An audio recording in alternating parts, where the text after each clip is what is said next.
Hi hello welcome to our channel. నేను మీ సిరి. ఈరోజు మనం చెప్పుకోబోయే కథ ఇష్టమైన సకుడ పార్ట్ 139. ఇక ఆలస్యం చేయకుండా కథలోకి వెళ్దాం. దవడ బిగించి తన దగ్గరికి వస్తున్న హర్షని చూసి బిక్క చచ్చిపోయింది వేద. ఆమె ఎటు కదలడానికి ఆమె శరీరం సహకరించడం లేదు. వేద అతని గొంతు గంభీరంగా ఉండటంతో మౌనంగా చూస్తుంది. ఏంటి నీ ప్రాబ్లం? సూటిగా చూశాడు హర్ష. నువ్వే నా ప్రాబ్లం. ఆమె మాటలకి అతని మనసు కలుక్కుమంది. నేనా? నువ్వే. వీళ్ళంతా నువ్వు నా హస్బెండ్ అని చెప్తున్నారు. నాకేం గుర్తులేదు. నువ్వు నాకు నచ్చలేదు. నువ్వు నా హస్బెండ్ అన్న ఫీలింగ్ నాకు రావట్లేదు. నీ బిహేవియర్ నువ్వు నాకేం నచ్చట్లేదు అంటూ విసుగ్గా ముఖం తిప్పేసుకుంది వేద. మాటలు కరువైపోయినట్టు మిన్నుకుండిపోయాడు హర్ష కాసేపు. అంటే నీ ఉద్దేశం ఏంటి వేద? అప్రయత్నంగా అతని మాట లోతుగా వచ్చింది. నా కళ్ళ ముందు కనిపించకు నువ్వు. నాకు నువ్వు ఇష్టం లేదని చెప్తుంటే ఎందుకు పదే పదే నా దగ్గరికి వస్తున్నావు? నువ్వు నన్ను ముట్టుకుంటే నాకు నచ్చలేదు అంటూ ఆమె ఓపిక కొద్దీ ఆవేశంగా చెప్పింది. అతడిలో తన్నుకొస్తున్న బాధను బలవంతంగా నొక్కిపెట్టి ఓ దీర్ఘమైన నిట్టూర్పు ద్వారా తేలికపడి, ఓకే రైట్, నేనుంటే నీకు ప్రశాంతంగా లేదు అంతేనా అని అడిగాడు హర్ష. అవును, నువ్వు అసలు ఎవరో కూడా నాకు తెలియకుండానే నా చుట్టూ తిరుగుతూ సపరీలు చేస్తుంటే నాకు ఇష్టం లేదు అని చిరాగ్గా చూసింది వేద. తన మాటలకు హర్ష ఆ క్షణమే వెళ్ళిపోతాడని ఆమె ఊహించింది. అతను హట్టయినా తనకేం పర్వాలేదన్నట్టు బింకంగా ఉంది వేద. అతను మరి కాస్త దగ్గరికి రావడంతో వేద ఉలిక్కిపడింది. ఆమె మీదకు వాలినట్టుగా వంగి, నేనెవరో నీకు గుర్తు లేకపోవచ్చు, నా ప్రెజెన్స్ నీకు నచ్చకపోవచ్చు, కానీ నువ్వే నా లోకం వేద. నువ్వేదో అన్నావని నిన్ను వదిలి వెళ్ళిపోలేను అంటూ ఆమె చెంప మీద చేయి వేయగానే ముఖం చిట్లించి అతని చేతిని తోసేయడానికి చేత్తో పట్టుకుంది వేద. నీ ప్రేమను అర్థం చేసుకోవడానికి నాకు 2 ఏళ్ళు పట్టింది వేద. నా ప్రేమ నీకు గుర్తు రావడానికి ఎంత టైం పడుతుందో నాకు తెలియదు, కానీ నీకు గుర్తొచ్చేంత వరకు నేను ఎక్కడికి వెళ్ళను అంటూ ముందుకు వంగి ఆమె నుదుటి మీద ముద్దు పెట్టుకున్నాడు హర్ష. గట్టిగా కళ్ళు మూసుకుని చేత్తో అతని ముఖాన్ని నెట్టేసింది వేద. ఆమె చేత్తో తన చెంప మీద చిన్నగా కొట్టుకుని, స్ట్రెస్ తీసుకోకు, ఇంకెప్పుడు ముట్టుకోను అని ఆమె చెవి దగ్గర చెప్పి దూరం జరిగాడు హర్ష. అతని వైపు కోపంగా చూసింది. హర్ష వెళ్ళలేదు, అదే గదిలో కూర్చున్నాడు. ఆమె అతన్నే గమనిస్తోంది. అతని వైపు చాలా కోపంగా చూస్తోంది వేద. ఏవో అస్పష్టమైన జ్ఞాపకాలు కళ్ళ ముందు కదులుతుంటే తల పట్టుకుంది వేద. అమ్మా అంటూ చిన్నగా అరిచింది. హర్ష ఉలిక్కిపాటుగా ఆమెను చూశాడు. ఏమైంది అంటూ ఆదుర్దాగా ఆమె దగ్గరికొచ్చాడు. వేద మామూలు అవడానికి ప్రయత్నం చేస్తోంది. నువ్వు బయటికెళ్ళు, నేను పడుకుంటాను అని అంది విసుగ్గా.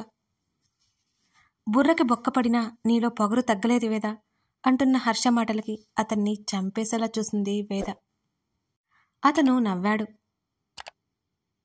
నిజంగా నిజం, నీ తిక్కతో నన్ను ఎన్ని తిప్పలు పెట్టావో నీకు గుర్తులేదు అని అన్నాడు అతను. ఆమెతో చాలాసార్లు చాలా చెప్పాలని ఉంది, చాలా మాట్లాడాలని ఉంది, కానీ ఆమె అతన్ని ఎవరో పరాయి వాళ్ళలా చూస్తుంటే హర్ష భరించలేకపోతున్నాడు. అసలు ఇలాగైనా కాసేపు మాట్లాడొచ్చని అక్కడే ఉండిపోయాడు అతను. చూడు, నువ్వేదో చెప్తే నేను నమ్మను. నాకు అంతా గుర్తుంది, నువ్వు తప్ప. అంటే ఏంటి అర్థం? మీరంతా నన్ను మోసం చేస్తున్నారు. మా మమ్మీ డాడీ కూడా గుర్తున్నారు, కానీ నువ్వెందుకు గుర్తులేదు? మీరందరూ బలవంతంగా ఒక అబద్ధాన్ని నిరూపించాలని చూస్తున్నారు అంటున్న ఆమె మాటలకు విస్తుపోయాడు హర్ష. పిచ్చా నీకు? సరే, నేనైతే అబద్ధం చెప్తాను. మీ మమ్మీ డాడీ ఎందుకు చెప్తారు? హర్ష కళ్ళెగరేశాడు. ఏమో, నువ్వు వాళ్ళని బెదిరించావేమో, ఎవరికి తెలుసు అని విసుగ్గా చూసింది వేద. ఆమె మాటలకి అప్రయత్నంగా దండం పెట్టేసి, నీకు గుర్తొచ్చే వరకు నేను నిన్ను కదిలించను తల్లి, నువ్వు మరీ ఎక్కువగా చించకు అని అన్నాడు అతను. అదే సమయంలో మేఘన తలుపు కొట్టి లోపలికొచ్చింది. మేఘన వైపు చూసింది వేద. మళ్ళీ కొత్తగా నీ ఫ్రెండ్స్ని కూడా సీన్లోకి దింపుతున్నావు. మళ్ళీ నా ఫ్రెండ్స్ అంటూ పచ్చి అబద్ధం అని హర్షకు మాత్రమే వినిపించేలా కోపంగా చెప్పింది వేద. లోపలికి వస్తున్న మేఘనను చూసి వేద మాటలకి తల బాదుకోవాలనిపించింది హర్షకి. తను నా ఫ్రెండ్ కాదు, నీ ఫ్రెండే తల్లి. నువ్వు స్టడీస్ కంటిన్యూ చేస్తున్నప్పుడు అబ్రాడ్ వెళ్ళావు కదా, తను నీ బెస్ట్ ఫ్రెండ్. హర్ష చెప్తుంటే ఆమె ముఖం తిప్పుకుంది. హర్ష, మేఘన లోపలికి వచ్చింది. నువ్వే మాట్లాడిరా మేఘ అంటూ ఆమెతో చెప్పి వేదను ఒకసారి చూసి నిట్టూర్చి అతను లేచి బయటికి నడిచాడు. అక్కడ గగన్ కనిపించలేదు. వెళ్ళిపోయాడు అనుకున్నాడు హర్ష. మేఘన లోపలికి వెళ్ళిన తర్వాత గగన్ వెనక్కి తిరిగి చూశాడు. దూరంగా ఎక్కడో నిలబడి కనిపించింది ధరణి. ఆమె వైపు నడిచాడు అతను. ధరణి అతని గొంతు వినిపించగానే ధరణి వెనక్కి తిరిగి చూసింది అతని వైపు. వెళ్దాం పదా.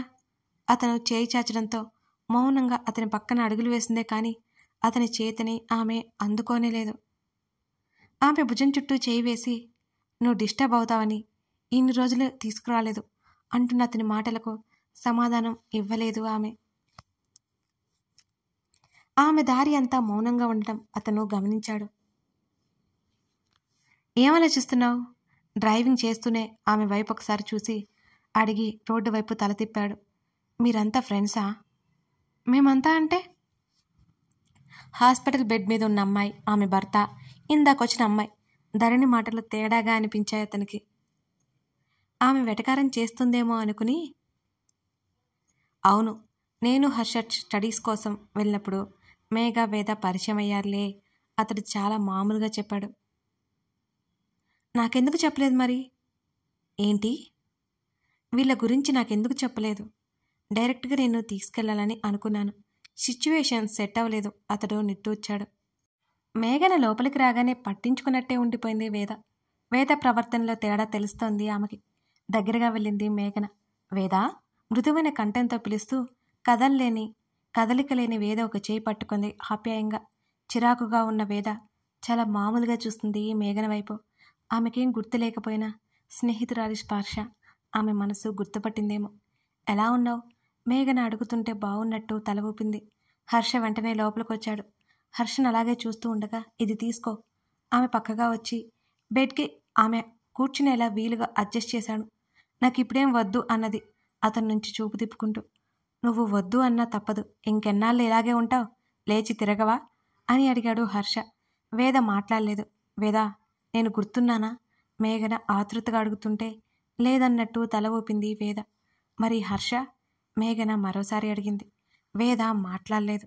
మేఘ, ఆ గ్లాస్ పట్టుకో అంటూ అతని చేతిలో ఉన్న గ్లాస్ మేఘనకి అందించాడు. వేద పక్కన కూర్చుని ఆమె భుజాలు పట్టుకుని కాస్త పైకి లేపి తన వైపుకు వాల్చుకున్నాడు హర్ష. మేఘన గ్లాస్ తిరిగిచ్చింది. వేదని అలా చూస్తుంటే జాలేసింది. ఆమె జ్యూస్ తాగడానికి చాలా అవస్థలు పడుతుంటే హర్ష చాలా నెమ్మదిగా తాగిస్తున్నాడు.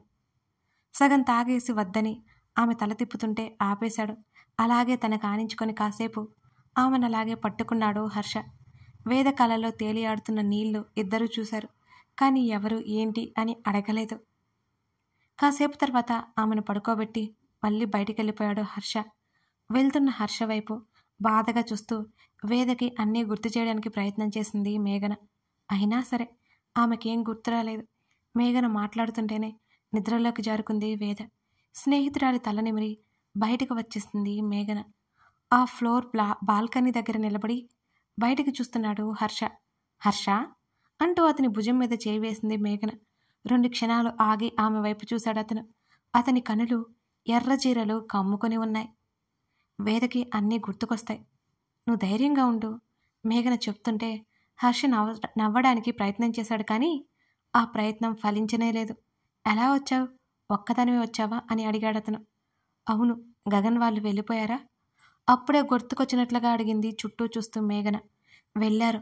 వాణ్ణి కూడా గుర్తుపట్టలేదు. నీతో మాట్లాడినట్టు మాట్లాడింది అని నిట్టూర్చాడు. మెమొరీ రికవరీ అవుతుంది హర్ష, కంగారు పడుకో అన్నది మేఘన అతని చేతి మీద తడుతూ చెప్పింది. సరే ఇలా కూర్చో. నువ్వెక్కడ ఉంటున్నావు ఇప్పుడు అని అడుగుతూ కుర్చీలో నుంచి లేచి కూర్చున్నాడు హర్ష. కుర్చీలో కూర్చున్నాడు హర్ష. పిన్ని వాళ్ళ దగ్గర. రిటర్న్ ఎప్పుడు తెలీదు. వీలైనంత త్వరగా వెళ్ళిపోవాలన్నది. వాష్రూమ్లోకి వచ్చి ముఖం మీద నీళ్లు కొట్టుకుంది ధరణి. బుద్ధుందా నీకు అసలు? ఏం ఆలోచిస్తున్నావు? అక్కడ సిచ్యువేషన్ ఏంటి? నువ్వు అనుకునేదేంటి? పిచ్చి ముదిరిపోయిందే నీకు? ఫ్రెండ్స్ అన్నాక ఎలా ఉంటాను అని తనకు తానే అద్దంలో చూసుకుంటూ తన ప్రతిబింబాన్ని తిట్టిపోస్తోంది ధరణి. ధరణి ముఖం తుడుచుకుంటూ బయటకు వచ్చింది. గగన్ ఇంకా కిందనే మాట్లాడుతున్నాడేమో అనుకుంది అతను పైకి రాకపోవడంతో. కానీ అతని గొంతు అక్కడే వినిపించింది. బాల్కనీ వైపు తల తిప్పి చూసింది ధరణి. అక్కడ ఫోన్ మాట్లాడుతూ కనిపించాడు అతను ఆమెకి. ధరణి పరుగున అతని వైపుకి వెళ్ళి వెనక నుంచి కౌగిలించుకుంది. ఆమె హఠాత్తుగా రావడంతో ఆ ఫోర్స్కి అతను ఒక అడుగు ముందుకు వేశాడు. అతని చేయి రైలింగ్కి బిగుసుకుంది. కాల్ యూ లేటర్ అంటూ అతను కాల్ కట్ చేశాడు. ఇందాకటి వరకు మౌనంగా ఉన్న ధరణి సడన్గా హుషారుగా మారిపోవడం వెనుక కారణం ఏమిటో అతనికి అర్థం కాలేదు. మొబైల్ పాకెట్లో పెట్టుకుని అతని చేతిని ఆమె వెనుకగా పోనించి పట్టుకున్నాడు గగన్. ఏమైంది నీకు అని అతను అడుగుతూ ఆమెను ముందుకు లాక్కోవాలని చూస్తుంటే ఆమె ముందుకే రాలేదు. ఈసారి 2 చేతులు ఉపయోగించి ఆమె తన ముందరకు తెచ్చుకున్నాడు గగన్. అతను కళ్ళెగరేస్తూ ఆమెకి ఇరువైపులా చేతులు పెట్టాడు. ధరణి తల అడ్డంగా ఊపింది, ఏమీ లేదు అన్నట్టుగా.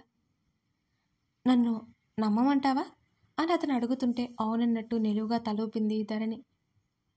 ఎప్పటిలా తలదించి కళ్ళు మాత్రమే పైకెత్తి చూస్తుంటే ఆమె ముఖం మీద తడికి అతుక్కుపోయిన వెంట్రుకపాయని నెమ్మదిగా చెవి వెనక్కి సర్దాడు అతను. చెప్పు ఏమైంది? అతని అరిచేత్తో ఆమె చెంప చివర తడి తుడుస్తూ అన్నాడు. సారీ అంటున్న ధరణి మాటలకు కళ్ళు చిన్నవి చేసి చూశాడు గగన్. ఎందుకు సారీ? హాస్పిటల్లో నేనేం మాట్లాడలేకపోయాను అని ధరణి నెమ్మదిగా చెప్పింది. నేనేం మాట్లాడలేకపోయాను, నువ్వేం మాట్లాడతావు, వదిలే అన్నాడు అతను. అది కాదు అంటుంటే అతను సన్నగా నవ్వాడు. ఎందుకు నవ్వుతున్నావు? ధరణి అడిగింది. అయోమయంగా చూసింది. నీకు కొంచెం తిక్కుంది అన్నాడు. ఆమె పెదవి విరిచి ఉక్రోషంగా చూసింది ఆ మాటకి. స్విచ్ వేసినట్టు నిమిషానికి ఒకసారి మారుతూ ఉంటావు అంటూ ఆమె మీద వాలడంతో అలాగే వెనక్కి అతుక్కుపోయింది ధరణి. అక్కడ అందరూ నీ ఫ్రెండ్స్, నేనేం చేయను అలకగా అంది ధరణి.